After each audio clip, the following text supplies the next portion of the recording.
अब तो महाराज सूत जी महाराज से 88 ऋषियों ने 5 प्रश्न किए। पहला प्रश्न था जीवों का कल्याण कैसे होगा। दूसरा प्रश्न था भगवान ने संसार में कितने अवतार लिए। तीसरा प्रश्न आया भगवान के अवतार लेने का प्रयोजन क्या था। और चौथा प्रश्न आया भगवान ने कितने अवतार लिए। और 5वां प्रश्न आया बोले प्रभु किसी की कथा सुना पाओ ना सुना पाओ, कह पाओ ना कह पाओ, लेकिन मेरे गोविंद की जहां पर कथा आती हो उस कथा को आप जरूर सुनाना।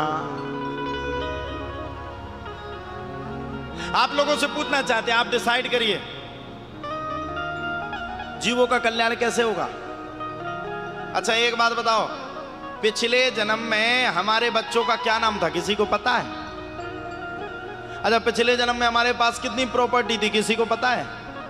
अच्छा इस जन्म में जब हम मर जाएंगे, अगले जन्म में जब जन्म लेंगे तो इस जन्म का हमें कुछ याद रहेगा? नहीं रहेगा। फिर हम तो चक्कर में पड़े। सूत जी महाराज ने कहा ऋषियों तुम तो प्रश्न पूछ पूछ करके बिल्कुल झड़ी सी लगाए हो, 1 मिनट के लिए ठहर जाओ, मुझे सबसे पहले अपने गुरु का ध्यान कर लेने दो और फिर तुम्हारे एक एक प्रश्न का उत्तर मैं दूंगा। हा। जब महाराज गुरु के ध्यान की बात सुनी तब तो प्यारे कहा जाता है गुरु के बात की ध्यान को सुनकर के बड़े प्रेम के साथ मगनता के साथ सभी ऋषियों ने पूछ लिया महाराज आपके भी गुरु हैं? तब तो सूत जी महाराज ने कहा यम प्रभजंत मनुपेत मपेत कृत्यम द्वैपायनो बिरह का तरयाजुहावो श्रीपुत्रेति तन्मयतया तरवो भिनेदुस् तम सर्वभूत हृदयम मुनिमान तो। हर सफल इंसान के जीवन में एक गुरु का होना आवश्यक है। अच्छा आप लोग बताओ आपके किस किस के गुरु हैं? कौन कौन गुरु दीक्षा लिए जरा बताओ, और कौन कौन नहीं लिए वो हाथ खड़े करो। क्यों, कहां रहे अभी तक? गुरु से दीक्षा नहीं ले पाए हैं? अरे भैया गुरु से दीक्षा नहीं लोगे तो कथा कैसे समझ में आएगी, पुण्य कैसे मिलेगा?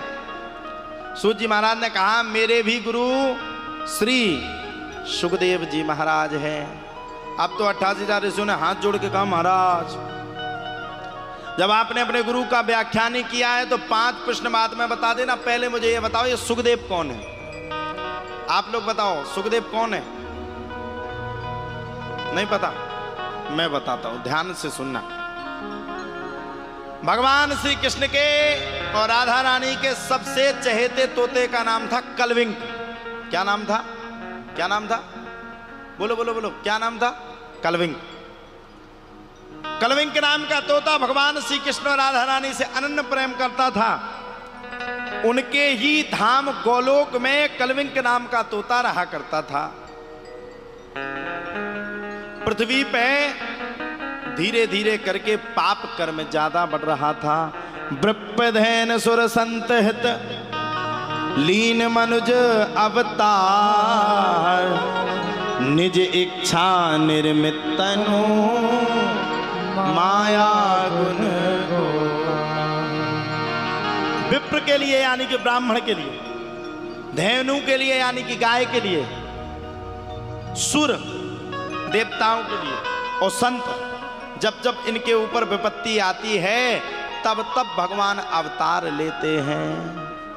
अब भैया कलविंग के नाम के तोता तो बड़े सुंदरता के साथ बैठे हुए थे, शांति के साथ थे। भगवान श्री कृष्ण ने कलविंग के नाम के तोते से कहा हे कलविंग तुमने आज से अभी तक मेरे संपूर्ण मनोरथ को पूर्ण किया है। कलविंग ने कहा जी महाराज। बोले अब मैं तुम्हारे सामने एक बात, अपनी बात को रखना चाहता हूं। बोले कौन बात को? मेरी एक बात को मानोगे?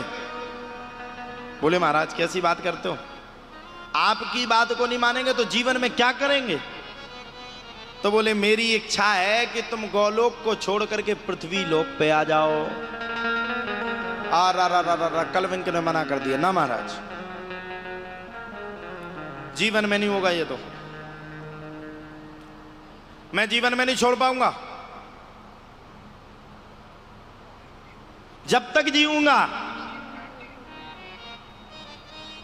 तब तक नहीं छोड़ पाऊंगा, आपको छोड़ करके नहीं जाऊंगा। और तुम लोग क्या कहते हो? कलविंक पृथ्वी में आने के लिए तैयार नहीं हो, तुम पृथ्वी से जाने के लिए तैयार नहीं हो। जितना बुढ़ापा आएगा उतने खिजाब कर करके बैठ जाओगी कि ओ भैया किसी को ये ना लग जाए बुढ़ापा आ गया। और कलविंक पृथ्वी पे आने के लिए तैयार नहीं है। बताओ साहब कैसी विडंबना है। कलविंक पृथ्वी पे आ नहीं रहे और आप पृथ्वी से जा नहीं रहे। क्यों? कलविंक जानते हैं, भगवान ने पहले ही कह दिया, कर्म प्रधान विश्व कर राखा, जो जस करही सो तस जाकी रही भावना जैसी, प्रभु मूरत देखी तिनते। जिसकी जो भावना होगी उसको उसके स्वरूप के द्वारा ही भगवान के दिव्य दर्शन प्राप्त होंगे।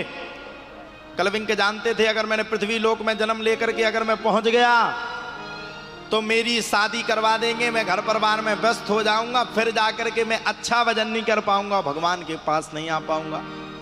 भगवान ने कलविंक से कहा, जाओ चिंता मत करो, मेरी माया तुम्हें बिल्कुल भी नहीं घेरेगी। आय हाय हाय हाय। जब माया की बात को सुना तब तो कलविंक ने तुरंत बात को माना और जाकर के भगवान की बात मान करके एक तोती के गर्भ में पहुंच करके अंडे के रूप में पलने लगे और कहने लगे, मेरा आपकी कृपा से सब काम हो रहा है। करते हो तुम कन्हैया, करते हो तुम कन्हैया, मेरा नाम हो रहा है, मेरा आपकी कृपा से सब काम हो रहा। आपकी कृपा से सब काम हो रहा।